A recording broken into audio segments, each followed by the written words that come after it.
An overcast morning in Broome, and we're boarding a $20 million helicopter contracted by the Australian Border Force. Today we're going to be heading from Broome north up towards Coolan Island.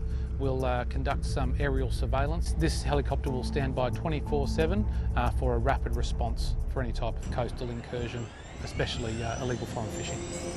Hey Juliet Bravo, traffic is 737, lining up runway 10. It's the latest tactic to try to stop what authorities are describing as an unprecedented surge in foreign boats illegally entering Australian waters. Our area of operation here in the Kimberley is around 423,000 square kilometres, or almost twice the size of Victoria.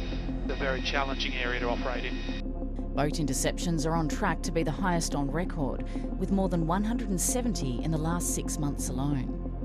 Indonesian crews have been popping up in creeks, camping on islands and harvesting marine life that's largely on-sold to China. In recent months, the federal government's boosted resourcing to try to catch the boats, creating a cat-and-mouse game across tens of thousands of kilometres of coastline.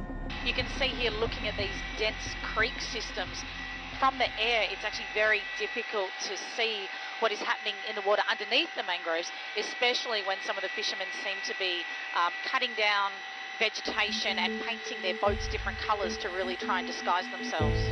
People from Southeast Asia have been fishing this coastline for hundreds of years, and it was only in the 1970s and 80s that the current maritime borders were finalised.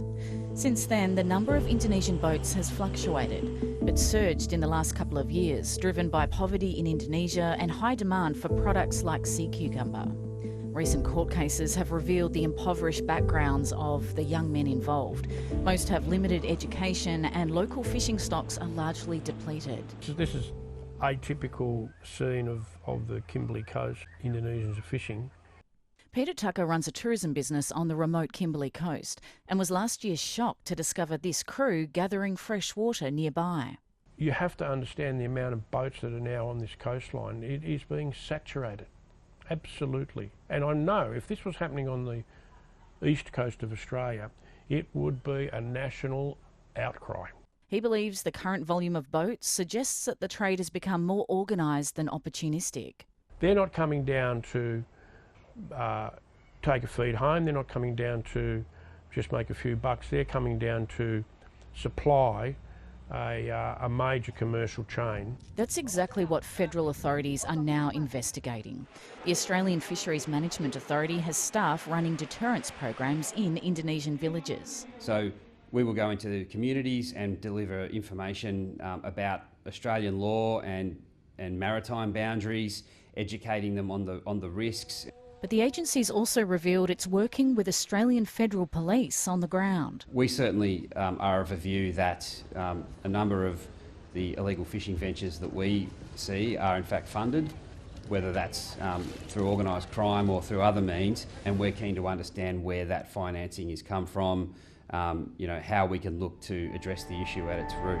Decision height, 100 feet. Back in the Kimberley, no illegal vessels have been spotted, and the crew drops in on a coastal camp north of Broome to do some community outreach. Yeah, I'm confident, Erin, that our increased patrol schedules and our additional officers, patrol vehicles and the addition of this helicopter will make a difference.